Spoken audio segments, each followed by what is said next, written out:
This is the JWN Podcast.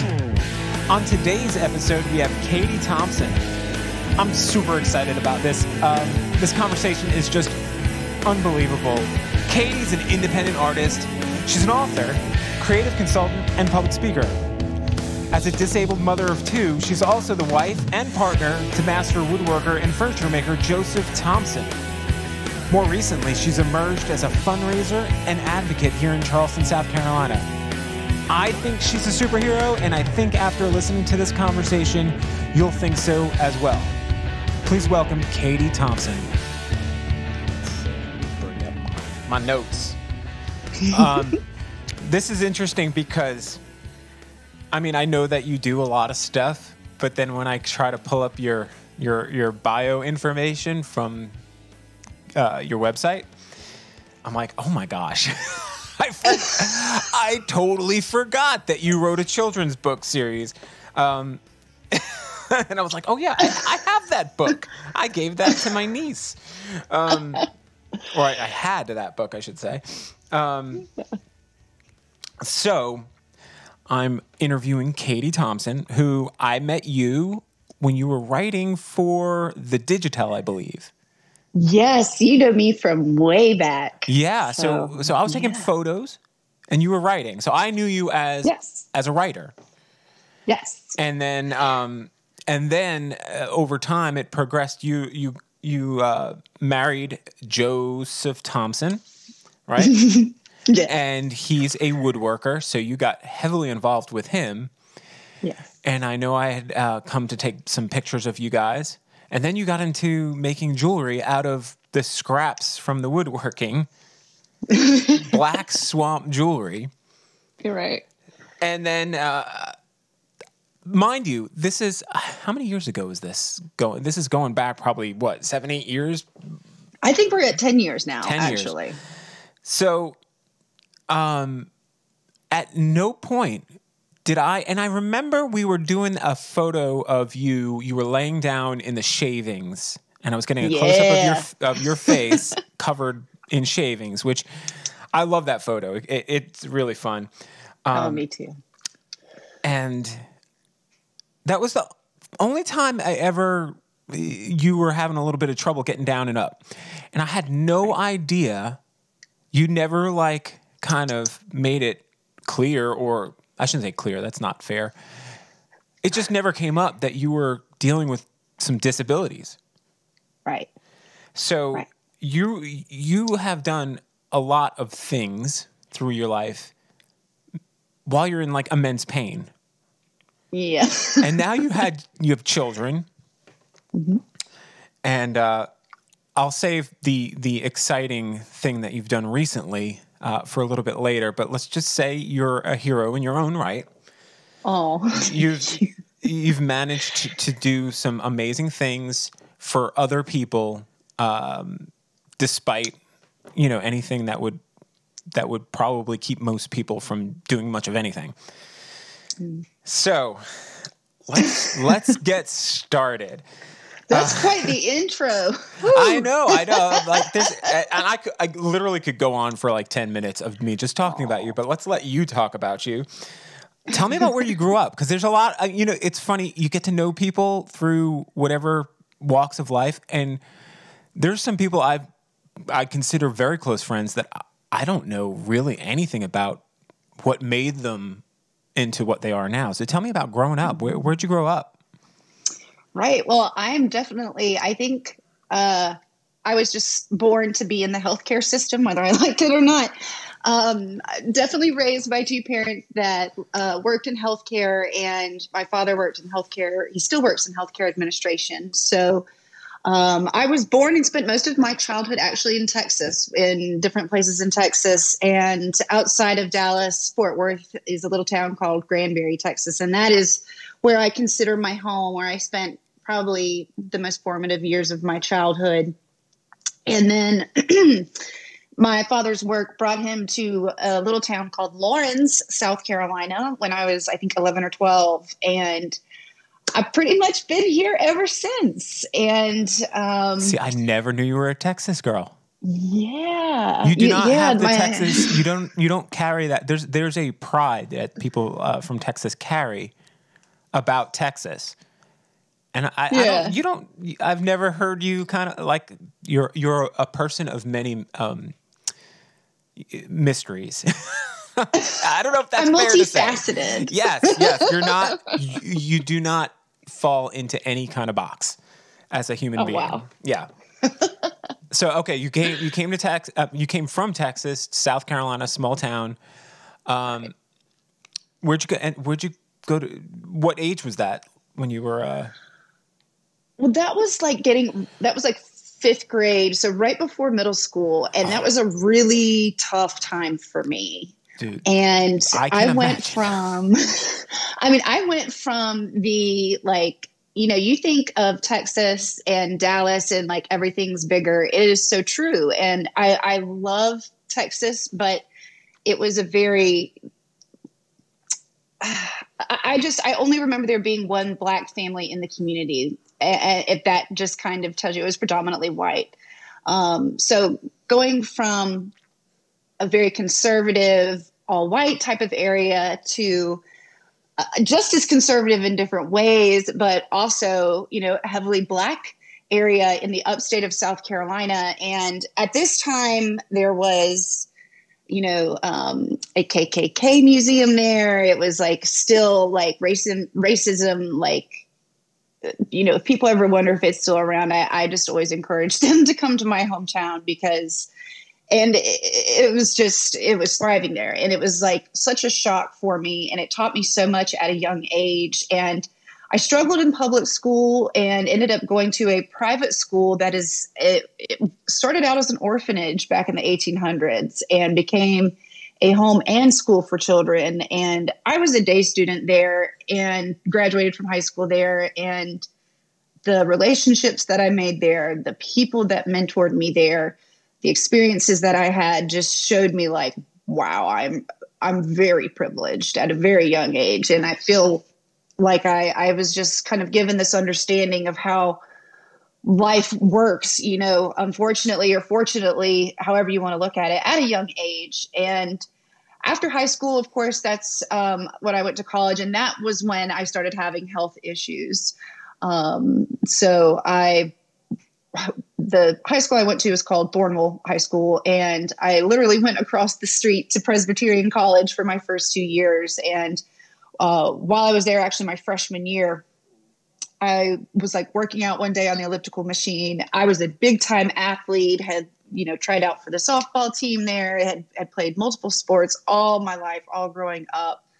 And so, 20 minutes on the elliptical was really nothing for me at that point. And I, went back to my dorm room, sat down to do some homework and got up to go take a shower and just fell to the floor in pain. Like was just in such excruciating pain. And that's crazy because you came off the elliptical, which, by the way, the elliptical is considered by a lot of athletes as like the kind of easy day recovery because it's low impact. Right. So it's just like, it's like pure cardio, but it's not brutal. Right. So you probably could easily overdo it because you don't feel it as much, But anyway, I'm sorry. Right. Continue. No, well, it was just obviously a freak thing because, a month before I was diving, at second base for line drives, and it was nothing. And so at first they weren't really sure what to do with me. I, of course, had that typical female living in a conservative area response at the hospital, like, oh, it's just your period. It's just women problems, like take this, you'll be fine. Well, I was back in there, days later, and they're like, okay, something's clearly up. Let's do an MRI. And I had by the time I had surgery, I had compressed my spinal cord 60%. I had herniated a disc. So it had pushed so far over, like it was affecting, my mobility. It was affecting a lot of things. I was in terrible, terrible pain. So we opted to have the surgery and it's a surgery that a lot of people have in other areas, typically of the spine. Mine was kind of an odd area, being in the middle of the back. And, I remember signing the waiver being like, there could be complications, but infection only happens in 1% of patients. And, at the time I'm thinking I got to do what I got to do. I really didn't have another choice. So I did the surgery, and 2 weeks later, contracted bacterial meningitis. And like, from there on out, like, it's just, my life has never been the same. And, I spent, that was in total, I think over a period of like 6 or 8 months, I was in the hospital, I think 6 times. I'd had 4 operations. I ended up, having my gallbladder removed, all of the painkillers, all this medication they were throwing at me to try to help with this pain,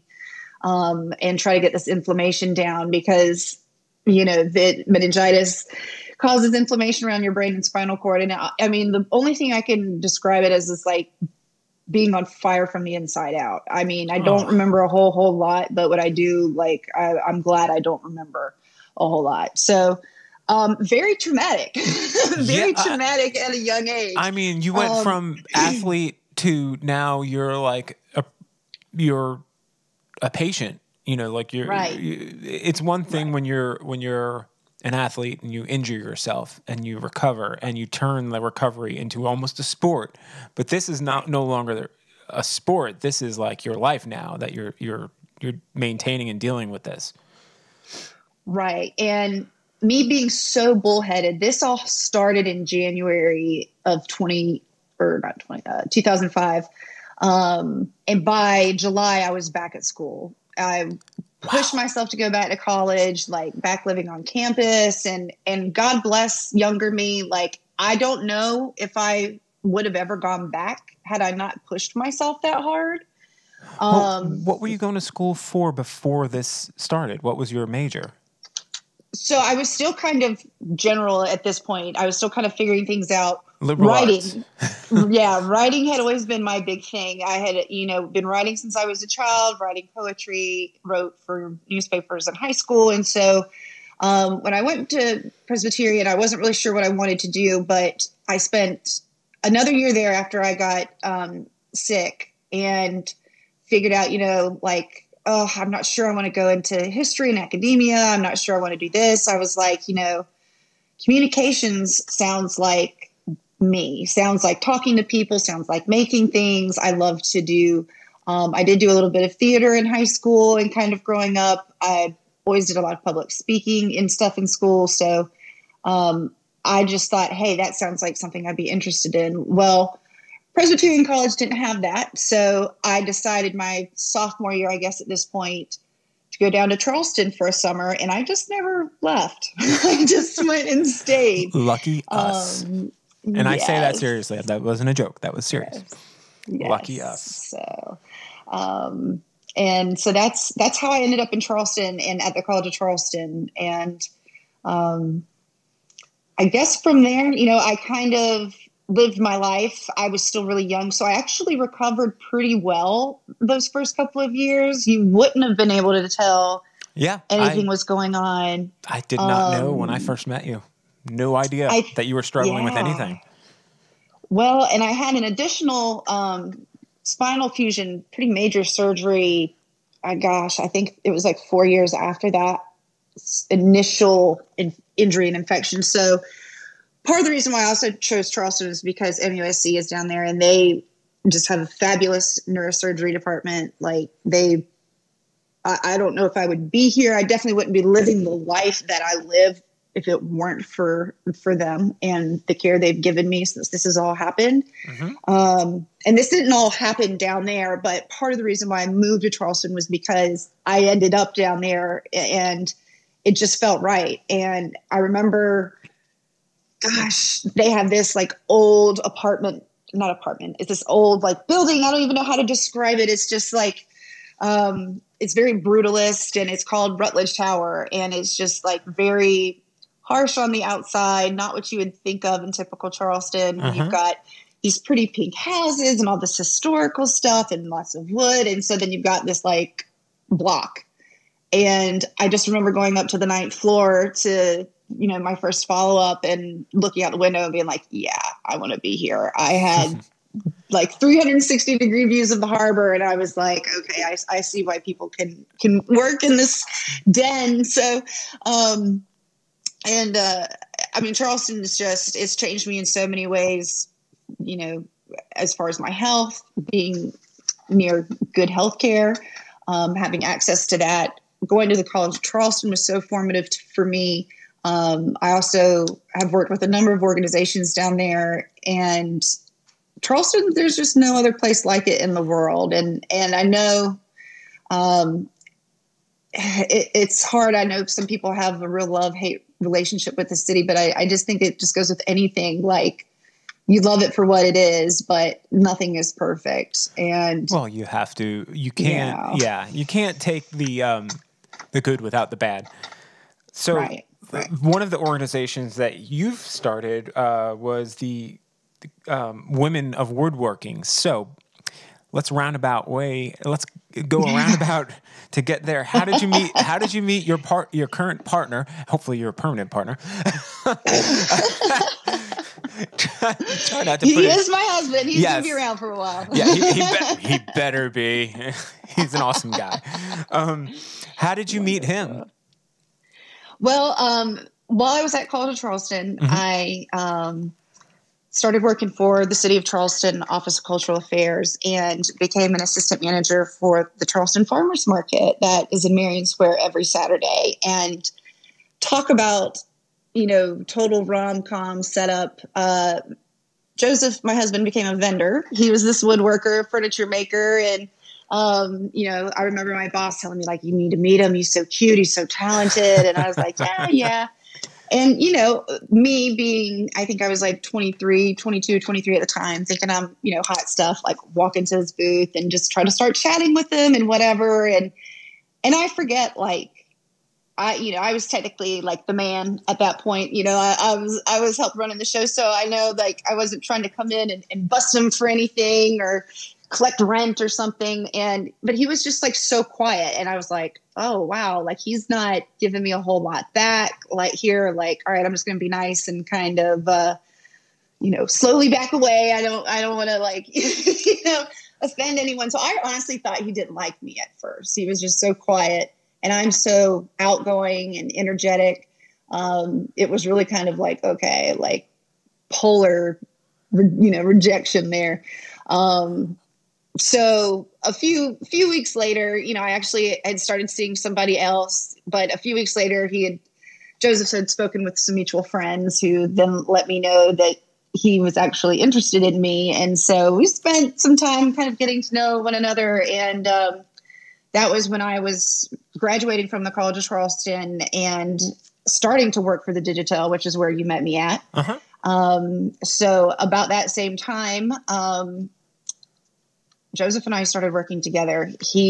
When we met, he had business cards and an email address, a Hotmail address. Yeah. He didn't have a website. He didn't have social media. He still, you know, like, I still manage most of his social media aside from his Instagram page. He is just like, he doesn't, you know, I think iPhones and BlackBerries were the best thing ever for him. So he could still be online without having to use a computer. Yeah. Well, he's an extremely talented woodworker. So talented. And if you spend a few minutes with him and just discussing his craft with him, you can see that passion. But also, when he's not talking about that, yeah, he's a very quiet guy. It's hard to get a read on. If you know, so I'm glad that he put out the feelers and recognized. You know, he needed to get your attention somehow because he might have scared you off, or you might have thought you scared him off. But I'm glad. So okay, so you guys started helping him, and one thing turns to another. Yes. And you saw an opportunity while you were married. You looked at you must have seen like the scraps and some light bulb went off. What was that like? Well, I think going into woodworking, I knew that it was going to be something that I loved, but it wasn't going to be my only thing. And as traditional as Joseph is in his approach to woodworking, he's very much into handwork and using hand tools and doing things perfectly, very high quality. I tend to like want to move faster, make smaller items, make a little less practical items, I guess. I'm not as fixated on design for a purpose. Sometimes I like things to just be. So definitely more of an artistic side of things. So spending that time with Joseph was incredibly important to me because I learned so much from him. I learned about, not just wood and how wood moves and the nature of the material. I gained a reverence for it through that, but also just having pride in yourself as an artist and a maker and just not putting out crap and really pursuing what it is that makes your heart beat, skip a beat. And I really struggled in those first years. And you can ask Joseph, like I used to sit and just cry my eyes out because I felt like I was struggling so hard to find my voice. And, I was sitting there trying to soak up as much information as I could from him. And then shortly, we were married in 2011. And then by 2013 was when I really started having more kind of the issues I've had with my health permanently since then. So I kind of felt like at the young age of like 26, 27, it's like my mortality was already slipping away. Am I not going to be able to make things anymore? Like I've got to find a way to express myself that won't involve me having to physically do it. Like how can I get what's in my mind out without breaking my back?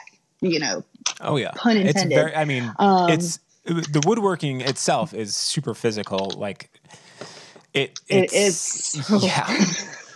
I mean, that's so. Yeah. He's when you shake Katie's husband's hand, Joseph, you're like, yeah, this is a man who works with his hands. This is like, yeah, he could probably break your hand if he wanted to while he's shaking it.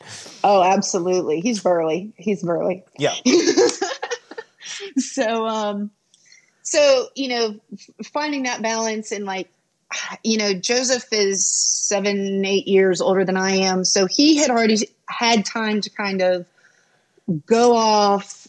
He had spent time in British Columbia and Maine, building wooden boats and learning how to build fine furniture and like had that solo time to really just dedicate himself to the craft. Whereas, I kind of like graduated from college and it was 2009. It wasn't like I had an industry to go into, jobs were like pretty much non-existent. I was writing freelance right off the bat and trying to make a name for myself and kind of build a business at the same time. So I just appreciated him seeing that vision in me and sticking with it. And he has never made me feel like any of my ideas are dumb, even whenever they've really been bad. He's been very kind about it, and just encouraging. And to me, that was like he's a partner in every sense of the word.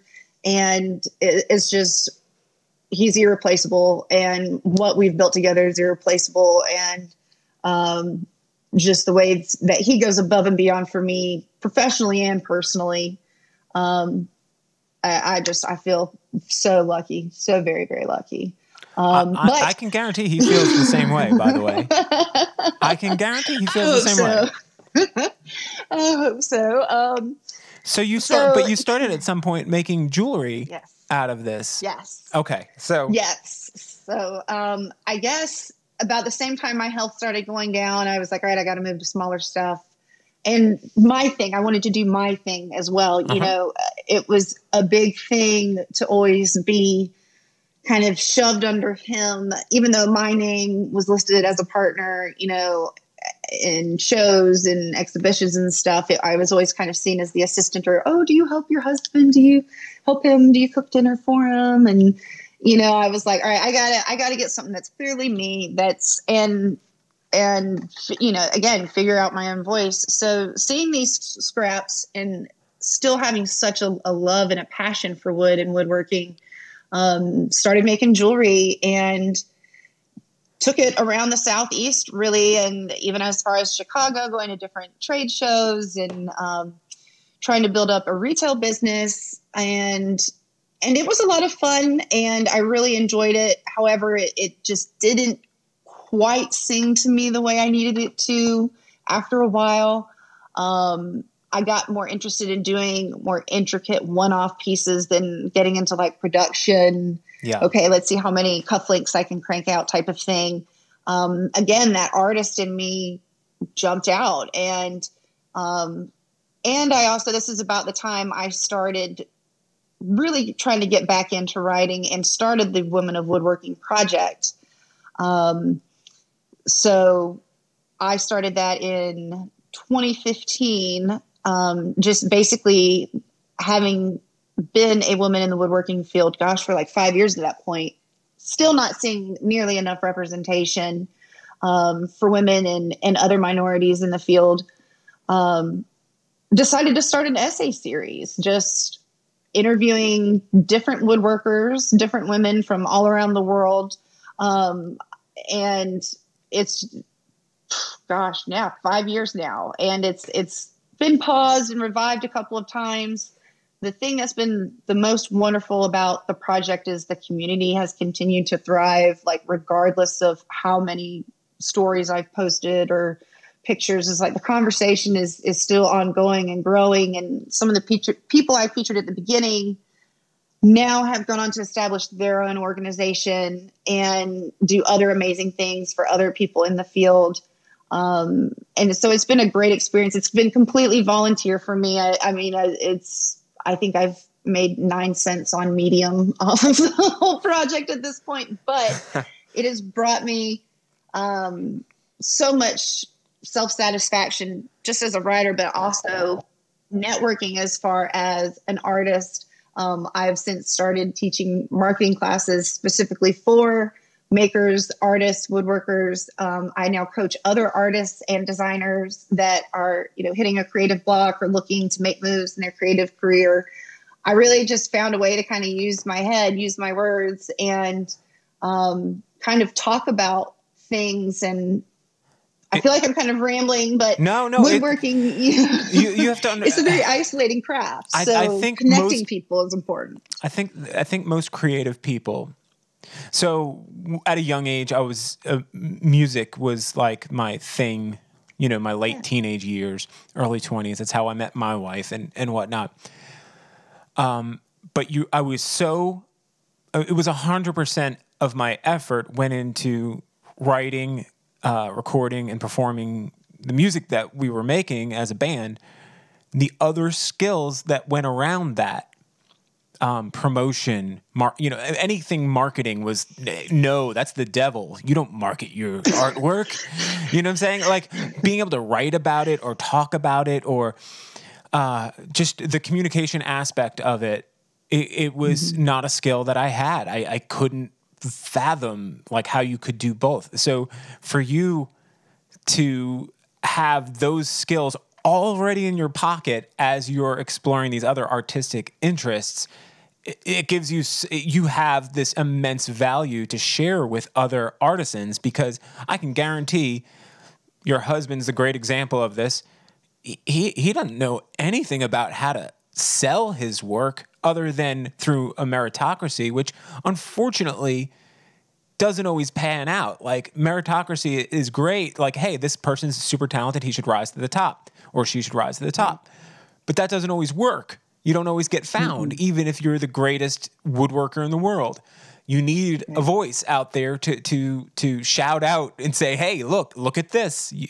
Someone has to be the look at me expert. Right. And you have that skill. And, for you to be able to share that on top of understanding what it's like to create as well, it's definitely... you're an extremely valuable cog in the creative wheel. Do you know what I'm saying? Like you are super important, and you also are somebody who wants to create and make things. One of the things that I just love when people do this kind of stuff. It came out of, to me, it came out of left field when you published the children's book. around a beaver who's a woodworker. Like, so your eyes are just looking at every aspect of what you have to offer. And now, did you have children at that point? Were you pregnant? Or was this pre-children that the book came about? My memory is terrible. Well, we have been friends for a long time.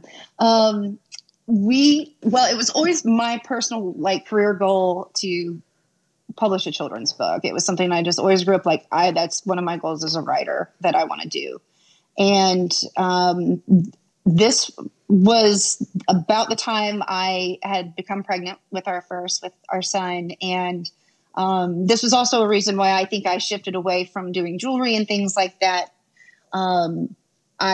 I just couldn't be in the shop physically as much. You had to refocus, and so, right. So I thought this is a great time to do my children's book. I had come up with this idea, and before I had even put it out on Kickstarter, I had been working on it for a year, dedicating, trying to find an illustrator, trying to actually, write the book and see what the book looked like. And I talked to different publishers, ultimately decided to do self-publishing after receiving some very solid advice from a publisher that I trusted a lot, and just ran with it. And the Kickstarter was funded, and the book came to fruition. About this time, I also decided to take on a full-time PR job working in nonprofit rural health.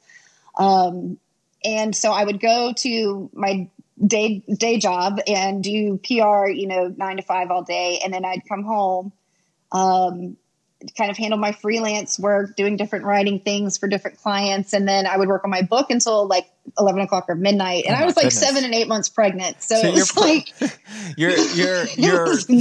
you're third term pregnant, working full time, trying to put together a book. And on top of this, I imagine you're still dealing with the effects of your medical issues. Right.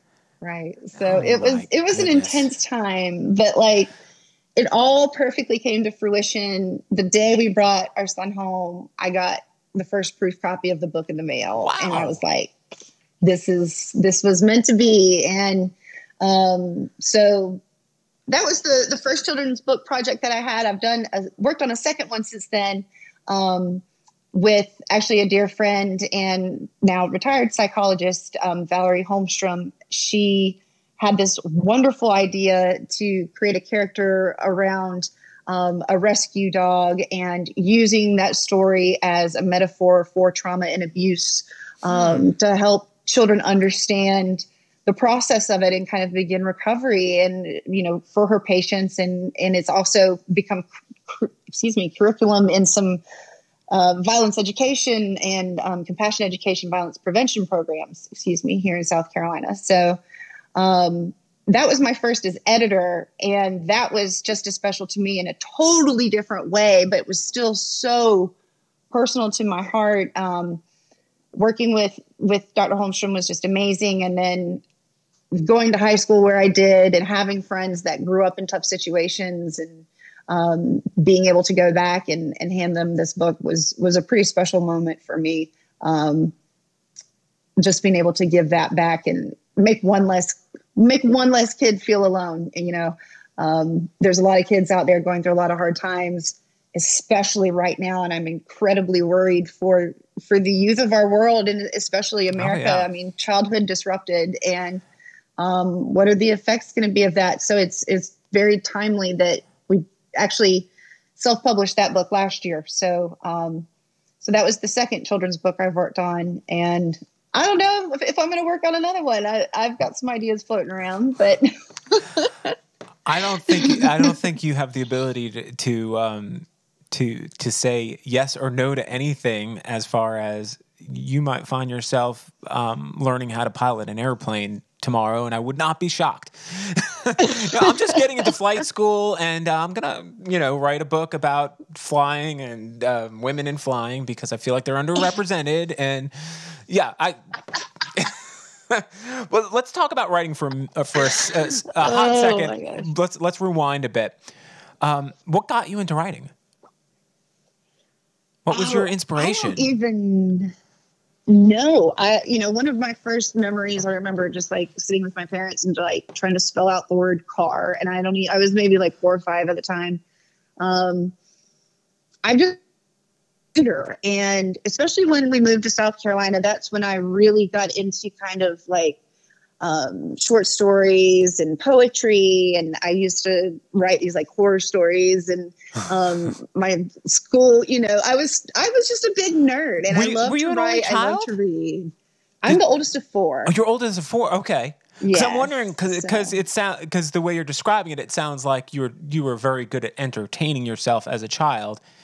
So I'm wondering how, where that came from. But you're the oldest of 4.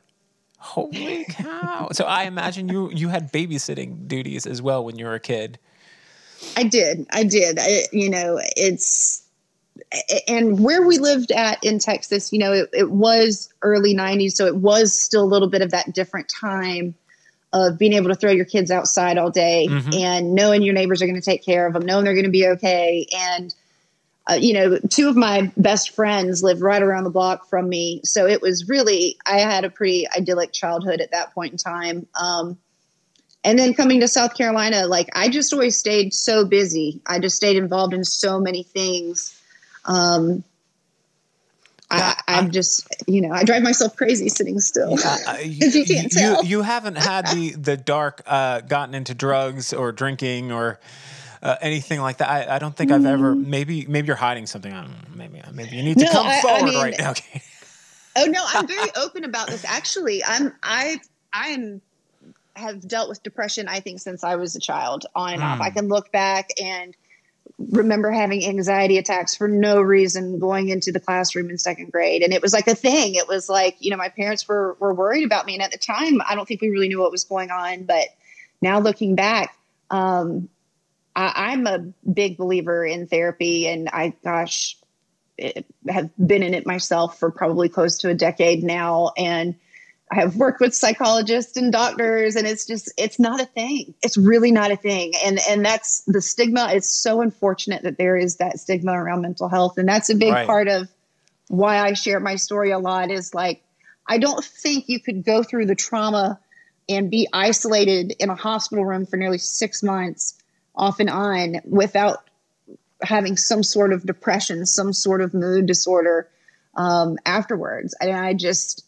instead of being ashamed of that, and I did have a couple of years where I acted out for me, but I looking back, I never did anything really crazy, So would you say creativity was there for you to be your outlet for dealing with life's struggles? Absolutely. Absolutely. I always felt like I had this other world I could kind of go to. And that was especially like dealing with pain management, like a lot of visualization.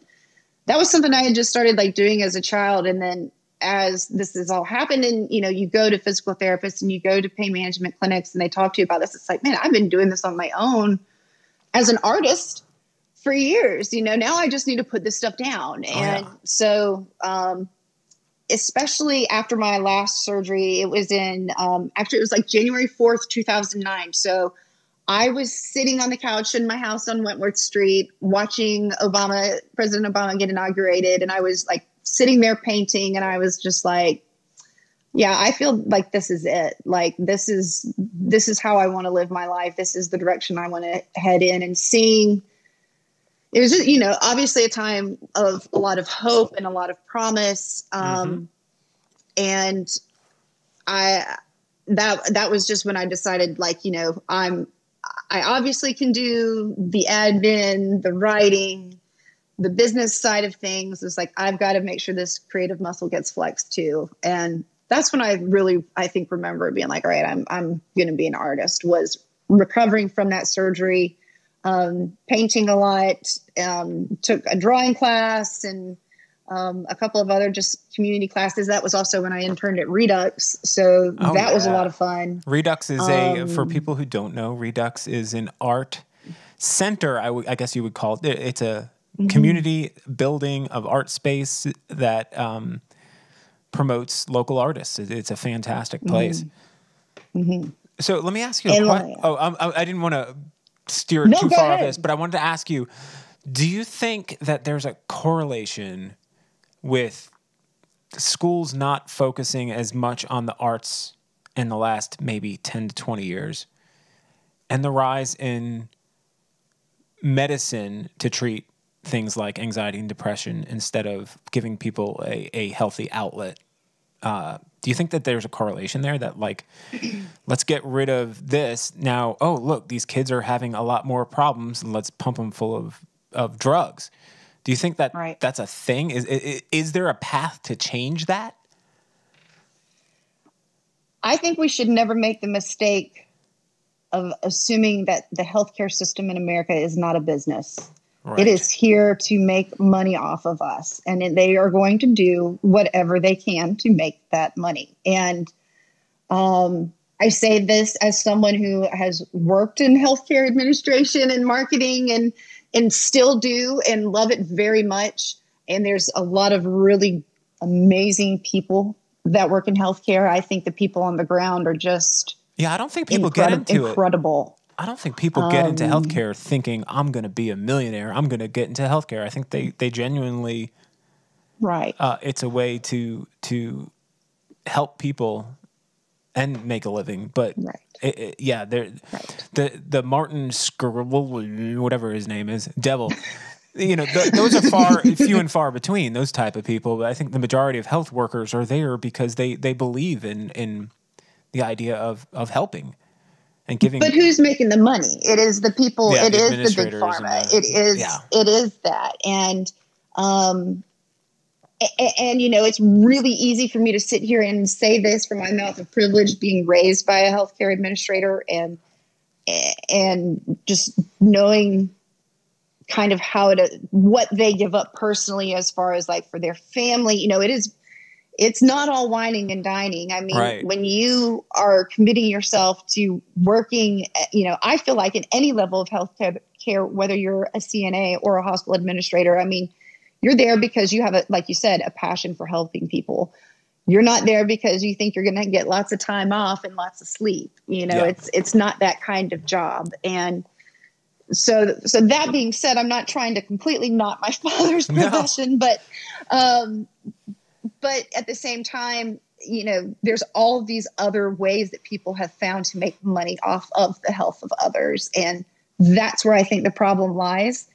If you, look back even just in mental health, art therapy, people would go to school to become an art therapist. That is all they would do. Now, as things have changed and care has changed, art therapy has now become kind of a tool in a larger toolbox that certain psychologists use to help their patients. And that's normal. And that's how it should be. You should find ways to be more efficient and to help your patients as best as possible. If you look at how like medication and all this equipment and all these tests and all these different things that we have to pay astronomical amounts of money for. I mean, it's as simple as looking at things like drugs.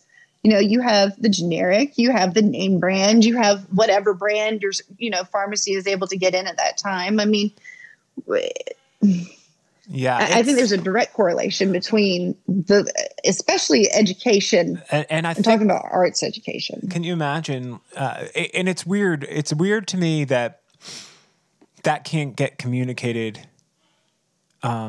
in a way that people can latch on to, or it hasn't so far been communicated in a way that people can latch on to. Because if we did have a public healthcare system, like a universal healthcare system, it would be in our best interests to look at ways such as promoting the arts as an outlet for young children to deal with their emotions instead of trying to suppress them to let them out.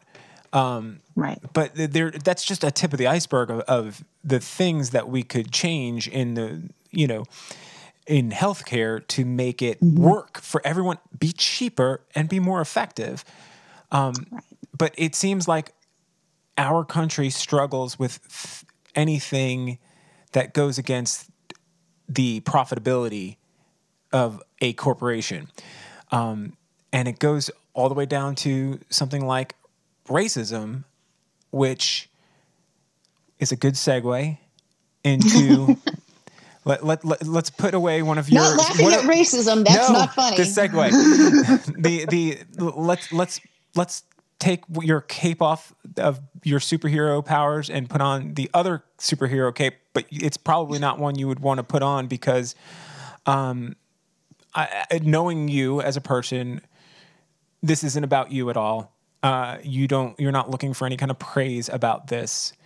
You saw what your skills are, what your abilities are. You saw what was going on in the world, and you put your skills to work, and you managed to raise $110,810 as of now for the Charleston, South Carolina protester fund. I mean, saying that out loud, by the way, I'm not joking, gives me chills. That is an immense amount of money that you raised quickly just through the power of social media. And like when this was going on, I was just speechless. I was like, wait a second. I know Katie can't, if you could, you'd be down there protesting. But it just wasn't something you were able to do. That wasn't in your skill set. But your skill set was communications, social media, writing, getting the word out there.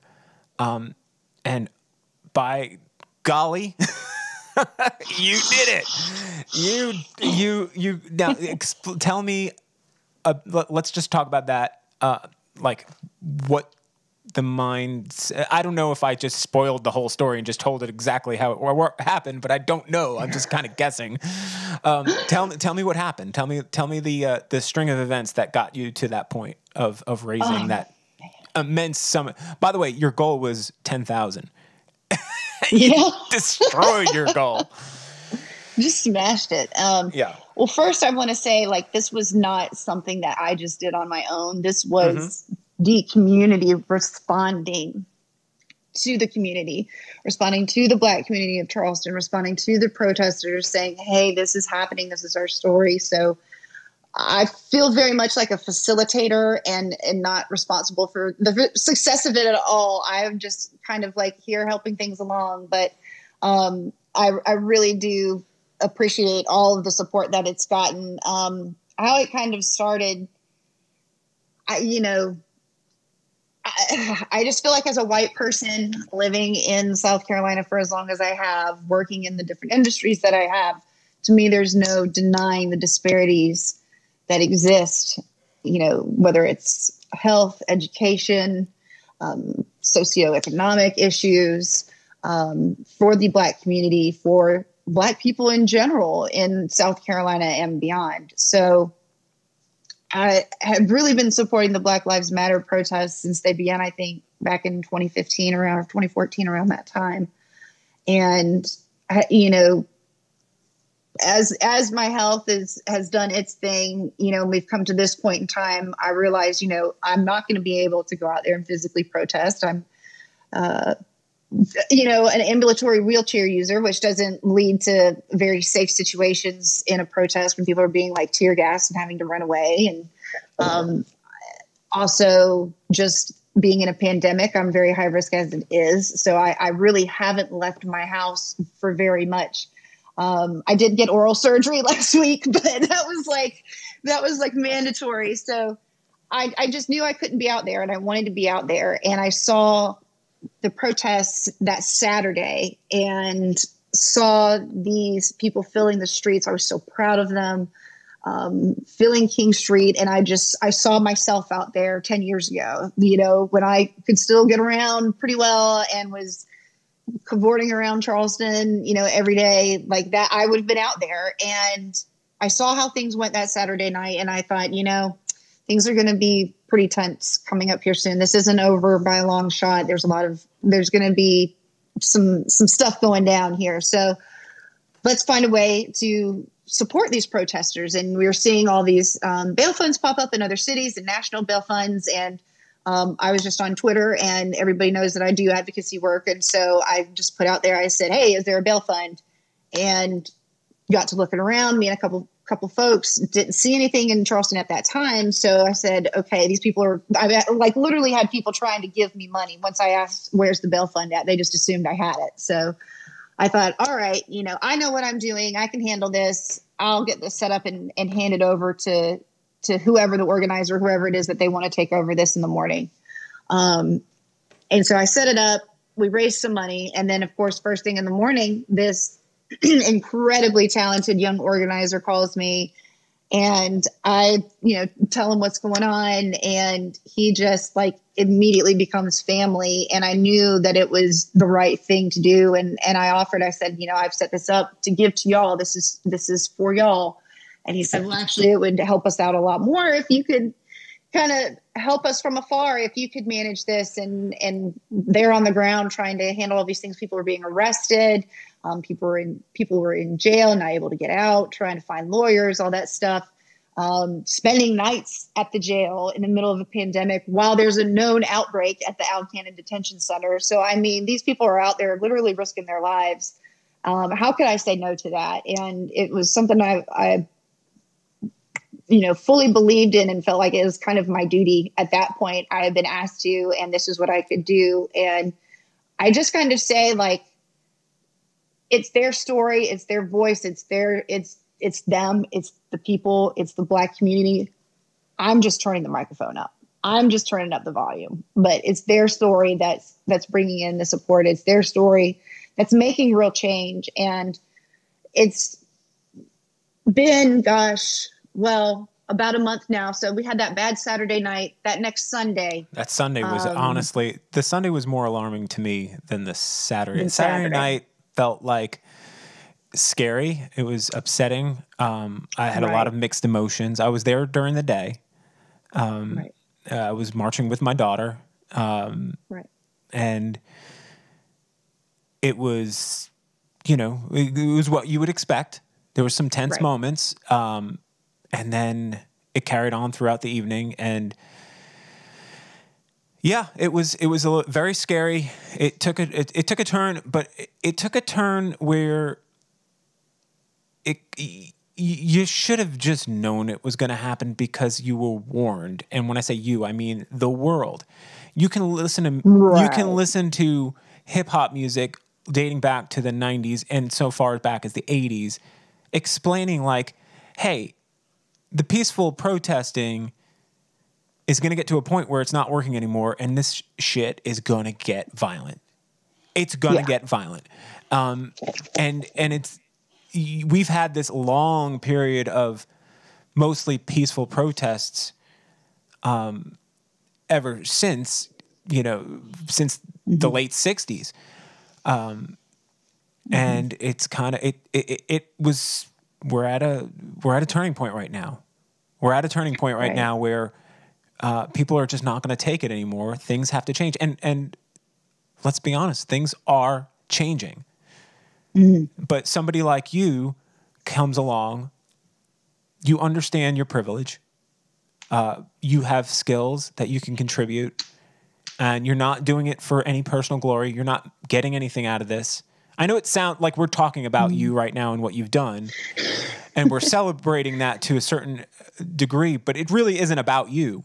It's just about the example you're setting of, hey, this is a person who, despite the odds, is able to use their skill to bring other people up, to prop up other people, and to do what's right, to do everything you can with the privilege that you have been given. And there's a lesson in that for everybody who is seeing injustice, whether it's against Black people, whether it's against gay people and trans people, women. There are so many groups that haven't gotten their fair share of the American dream, and it's up to those of us who do have some piece of that American dream to reach our hand out and lift everyone else up. It's there for us to do. And the example that you've set is just, it's unbelievable considering what you're dealing with. And I think to you, you don't even think in those terms. I don't.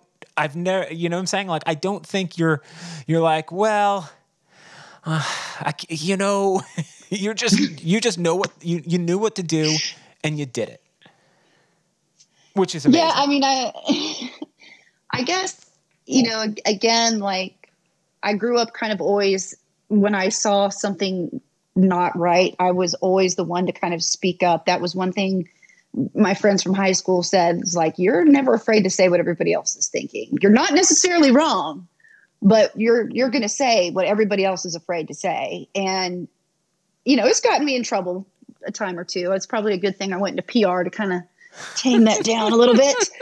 But that's just how I feel at this point in time. Like we cannot, as white people, deny that there is racism, that there is oppression of Black people, that we are benefiting from the privilege of that.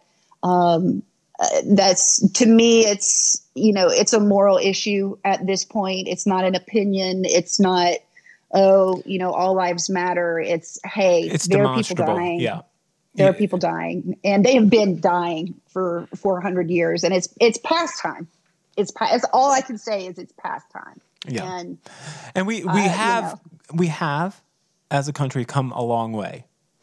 But just not fast enough. It's just because we have the information, we have the information, the denial of this idea that there's a system put in place that it favors white men. It's not for everyone. Right. Yeah. The system's there. And we need to change it. We need to dismantle it. We need to change it. Sometimes I get upset by the marketing aspect of things like defund the police, because when you say defund the police, it doesn't mean you want to get rid of the police. And to explain that to somebody when you got to get past the name of defund the police, right. I don't necessarily, I get the idea of ACAB. I understand why that, if you're willing to be part of that system, you're part of the problem. I get that. But to say all cops are bastards, it's going to be hard to get them to work with you when you start off with, for lack of a better term, name calling. You know what I'm saying? Like, I wish somebody with a better PR could come up with some of these things to say what they mean without eliciting a response from the people that you're trying to change of defensiveness right off the bat. Does that make sense? It does. And I've thought a lot about that. Well, no, I've thought a lot about that because, I used to feel that way too. And even you can take, for instance, the riots that happened that Saturday night in Charleston. My thing is I don't feel like I can tell them how to handle their grief and how to handle their rage. Do I condone violence? Absolutely not. Am I going to judge that soul for what they have been through, their families have been through, and how that manifests? No. But that being said, I also think we're dealing with people that no matter how we say it, it just comes down to them thinking less of other people. We can say defund the police. We can say, all these different things in different ways, but it just comes down to start valuing all human life. I think, yeah. And I think that it's the issue maybe that I'm having, and I'm like, again, I'm probably wrong because I'm no expert in this, is the message is pure, but sure. the wording, I think, is not. The wording makes it take longer. So when Black Lives Matter first came about, right? Mm-hmm. That was around it was Walter Scott was kind of when it came onto the radar for us here in Charleston, right? Right. Really. Yeah. And the initial, most white people who weren't paying attention, kind of were taken aback by this. And it still happens today, obviously. But over the last, been 5 years since that happened? Right. more and more people have learned what Black Lives Matter actually means. And it's accepted a lot more now than it was then. Sure. But that's a long time. I mean, the amount of people that have turned the corner because of George Floyd, it's huge. It's huge. There's a lot of people who weren't on board from the time of Walter Scott's murder that turned the corner because of the George Floyd murder. And I'm just wondering if there's a way I could just, not me, but if that the messaging could be clearer so that people could get on board quicker. Does that make sense? So you're talking about messaging for white people? No, I mean just for the movement. Or? Okay, messaging is the wrong word. The names of things, like ACAB. It's so hard to explain to somebody like, hey, my brother's a police officer and he's a great guy. Why are you calling all cops bastard? Are you calling my brother a bastard? Instead of saying, hey, if you're paying into the system, if you're buying into the system, if you're participating in the system, you're actively promoting a problem, and it's up to you to change that. But calling them a name right off the bat, you don't walk up to someone and punch them in the face and expect them to see your point of view. and that's what I'm saying, because again, it's not my place to correct everybody. I just wish that the marketing of these things was a little bit clearer in there, because again, the message underneath is true. So when I said messaging before, I'm just kind of the outward label of things. Black Lives Matter doesn't bother me like that. I don't find that to be jarring at all, except it elicits that all lives matter response before someone explain. Well, but it explain the first time you heard Black Lives Matter, you might have thought that in the back of your head, going like, well, yeah, of course Black Lives Matter, all lives matter. Until someone explains to you, yes, all lives matter, that's given. But right now, Black lives don't seem to matter to people, and we need to make them matter. And so, yeah. But the defund the police just comes across terribly when you just look at the words, defund the police. Right. Well, and I understand that. And that was a big thing. Like in college, I majored in communications, and, I loved studying symbolism and why we use different symbols, why we use different words, why we call things, like pro-life, pro-choice, why we use language the way we do. And right now, I understand completely what your point is. And I think right now we are in the midst of protests. So right now people are trying to come up with slogans that are quick, to the point, not room for a lot of nuance, gets the message across quickly. Me personally, now, the fund has now started working with, it's now the Independent Black Lives Matter chapter of Charleston. And one big thing for us was, of course, peaceful protesting, being nonviolent. That was something that the organizer made very clear from the beginning. That was their intention. And in fact, that Sunday that they were brutalized at the police brutality protest, they were actually trying to go clean up King Street. So it's, that was another big reason why it was so, again, like you said, jarring, I think, for a lot of people. The Sunday police response in Charleston specifically was so upsetting. It was so upsetting because it was like they were going after, when you watched what was going on, they were going after kids. They weren't going after anybody doing anything. They were going after college kids. They showed up in complete force and were just looking for somebody to make a statement with. And it turned out to be in my opinion, just kids. I saw what looked like my daughter's friends getting picked on by the authorities. By the cops. It was so weird. It was so weird. Well, you're right though, because that was the thing is once that happened, my phone just started ringing. And so for the next 3 days, I barely slept because we'd had 19, 20-year-old kids in there. No money. Their family may not have even known that they had been detained.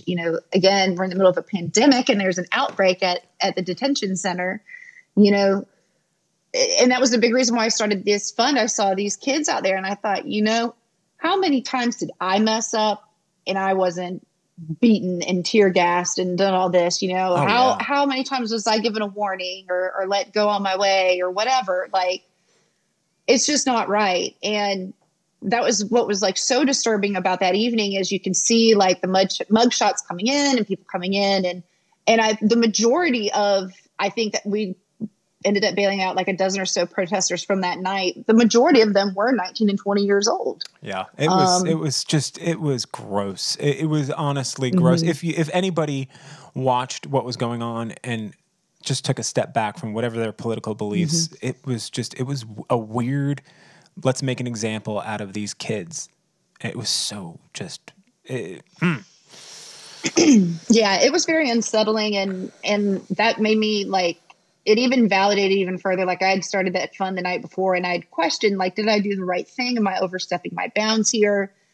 And after talking to the organizer, of course, I felt better. But knowing that I had just talked to those people, maybe 30 minutes before this had happened and knowing they're out there, I just basically turned into the protester fairy godmother and would just hover over social media, watch all the news. Several reporters would live stream the protests, just because, it's we got to make sure that people can see what's actually going on. I mean, that's the only way people knew what was happening there on Sunday was social media and people sharing the videos that were happening. So, I mean, really for a week there, when there was a protest, I was glued to my phone and, since then things have really calmed down and again, the chapter that I'm working with, they're very, very focused on nonviolence and peaceful protesting. But to get to your back to the question about defunding the police and everything like that, I think the messaging is very bold and blunt for a reason. But I agree with you that I think we need to have a longer discussion and we need to have more of a sense of what defund the police actually means. It's not saying abandon all law and order. It's saying, hey, there are other ways that we can keep our communities safe. I think if that was communicated properly, because when I looked into what defund the police actually means, if I were a police officer reading that, I would think I would be all on board because it would take away a ton of responsibilities that you weren't trained for. Right. It would just make your job easier for you to focus on what your job should be and do it effectively. And it would take away a lot of the stuff that doesn't require a badge and a gun. Right. And that said, it's almost a pro-police movement because it makes them more effective. And so, but when you say all cops are bastards, defund the police, they're never going to get to that point. They're never going to see that this is a benefit for them. And it's not my place to tell people how they should do this, but I worry that it's going to take a long time for that message to become clear. And maybe I'm wrong. I hope I'm wrong. I just read this morning that Seattle is going to do a 50% defunding of their police. Wow. Yeah. So people are paying attention in kind of more progressive areas, but I don't want it, I'd like people to not fight about this and maybe talk about it. But we live in we do live in a world where we've politicized something as simple as wearing a face mask in public. I don't want to go down that road. How about we're getting to the end of the interview here. Although I could talk, I'm having fun. There's a lot I could talk to you about, but I do want to kind of keep us somewhat focused. Sure. Let's ask just a couple of fun questions they don't have to be too nutty. Yeah. What's a class that you think should be taught in school? What's a class you want your kids to have taught to them in 2020 or going forward? Ooh, that's a great question. I definitely hope that computer science and technology courses have come a lot farther than they have when I was in high school. I don't know. I'm not feeling very optimistic about that, but to me, that is something that I'm going to make sure that my kids know how to do now. And you can say, okay, everybody knows how to use an iPhone or an iPad, but I think it goes a little bit further than that. Really being able to understand how to use technology and also kind of respect technology, and then understanding what role that plays in our lives. We've become so dependent on it. I would just like for my kid to have as much education as they can on that, because, like I said, growing up, I just got thrown out the door and was like, see you at supper time, have fun. And now it's like the kids have access to the entire world in their pocket. And that's can be a scary thing. I mean, I didn't even own a computer until I got married. Like in my house, there was not, the only computer that was in my house was a Commodore VIC-20, which is barely considered a computer by any standards. And it was my brother's too, so I wasn't even allowed to touch it. Well, it wasn't even technically yours. No, but it was in the house. Yes. So, okay. Do you have a book, movie, song, food, work of art, something along those lines that should be required for people to consume right now or read or whatever it is? Just one.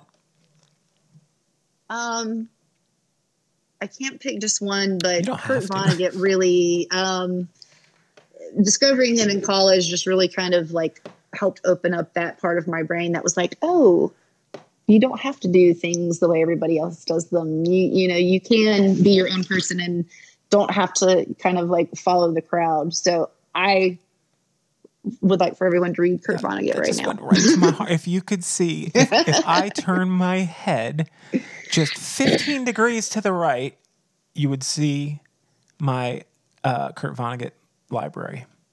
It's on the top shelf of my bookshelf in my bedroom. Anyway, I love Kurt Vonnegut. Okay, this is a question I've been trying to ask this during each interview, and I'm trying to perfect the way I ask it because the point of the whole movie was that nobody fits into any of this. But in hindsight, when you look back at yourself in high school, where would you put yourself in the Principal Vernon from the Breakfast Club scale? Were you the brain, the athlete, the basket case, the princess, or the criminal? And that one does not have to be just one, because that's the point. Right. But in hindsight, where would you put yourself? I'd definitely be a little bit of the outcast and the jock. I kind of got out of school while I was in high school. If that makes sense. Like, I can't really say I was a nerd because, I was nerdy about certain topics. Yeah, probably. See, it's hard because our school was so small. It was like nobody was an outcast. Everybody always had somebody to hang out with. But that's probably what I would identify with most looking back now. It's like, wow, I was so different. Yeah. So yeah, I haven't seen The Breakfast Club in a long time. So bear with me. I'm a little foggy on this one. My previous interview that I had just done last week, he is an actor, and he was saying like how he really wishes and he'd love to figure out a way to turn The Breakfast Club into a play for the stage. which Oh, man. seems like an obvious thing, but I guess that he was saying it's just the financial cost of taking a property that exists as a movie already and turning that into a play is extremely expensive. But that would be such a cool play because of the way it takes place. Most of the movie takes place in that, kind of it was like the library, I guess. Or something. Oh, it'd be great. And it's such a shame that, you think about like live theater, one of like oldest art forms now is like not sustainable in our economy. And that's absolutely ridiculous. When you think about it as simple as how you just described it, it's like, why shouldn't this be a play? Mm-hmm. And it's like, oh, well, money. And it's like, well, you remember why? Do you remember in like grade school and high school though, whenever you do a play, like I brought up Annie, but we had to call it Little Orphan Annie. We couldn't call it Annie. And we had to change the script enough so that we could do it without getting in trouble. Like there's like weird things that even for a school, you have to get the rights to just do a performance of a play. Right. It's an odd thing. All right, here is another. Given that you're a human of many superpowers, what would the former version of yourself, we're talking, I guess before you had your, maybe right before college, before you had your I don't even want to call it an injury because it just kind of came on. It felt like it sounds like an injury, but not. But it's hard to describe because it wasn't like an accident, right, or anything. It just came on. Yeah. So, what would a former version of yourself before you started experiencing that and gone through all of the things we've discussed today, and there's a ton more that we didn't even touch on. What would that person, if they met you today, what would they say to you? What would they think of you? Oh man. Oh. I think she'd be really proud of me. I think that I would be someone that I looked up to. Since this all started when I was 18, that was always kind of my mission from then on out was I don't want anybody else to ever have to feel this way and go through what I just went through. And, so I hope that looking back, that person would be proud and would know down in their gut that Katie now has done the right thing, is doing the right thing. And, just keep following your gut. Do your right by yourself and others. Nice. All right. Do you have anyone that you could recommend to be on this podcast? Oh man, you could talk to Joseph. You could talk to my husband. He'll do a podcast now. We've got him talking enough now. He can do that. But let's see. So are you looking specifically for just kind of anyone, anywhere, creative? If you were throwing up a podcast right now and you were looking for something to listen to, who would you want to hear? Yeah, that's a good one. I wonder if can you hear my dog choking half to death in the background? Oh no! Oh good, yeah, because I can hear it, and I'm like, here we go with that sound. It sounds like someone's choking a dog, and it's just him. It's just a dog choking. Yeah, if you're listening to this and you hear a dog choking, he's choking, but it's fine. He does it like every 5 minutes. There's actually this one model, Jillian Mercado. She is a wheelchair user as well, and a big advocate for the LGBTQ plus community.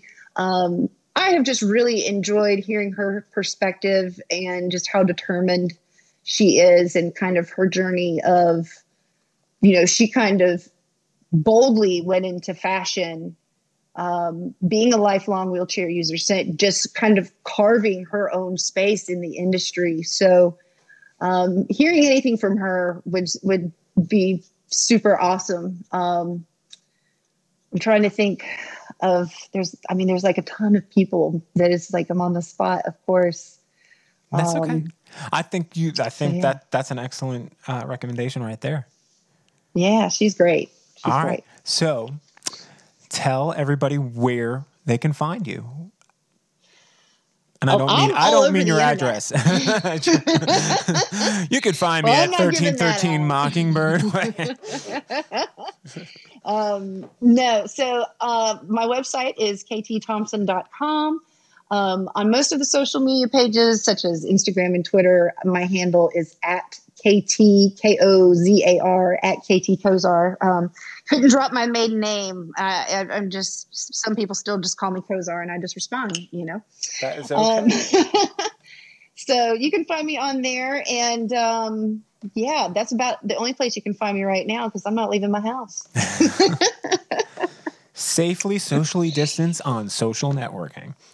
There you go. Katie, I can't thank you enough, and I hope that you continue to do the things I know you are capable of doing.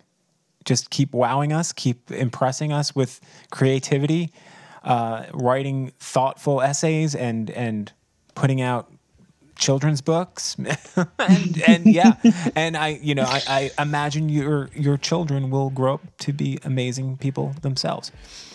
Because they're coming from amazing people. Thank you so much. It means so much. And I'm just, thanks for having me on. You're someone that has just supported me since the beginning. And some of the photographs and things that we've taken together over the years are my favorite. And I want to do so much more. So I'm hoping we can work together on some of that other fun, creative stuff here soon too. But thank you so much. This has been a lot of fun.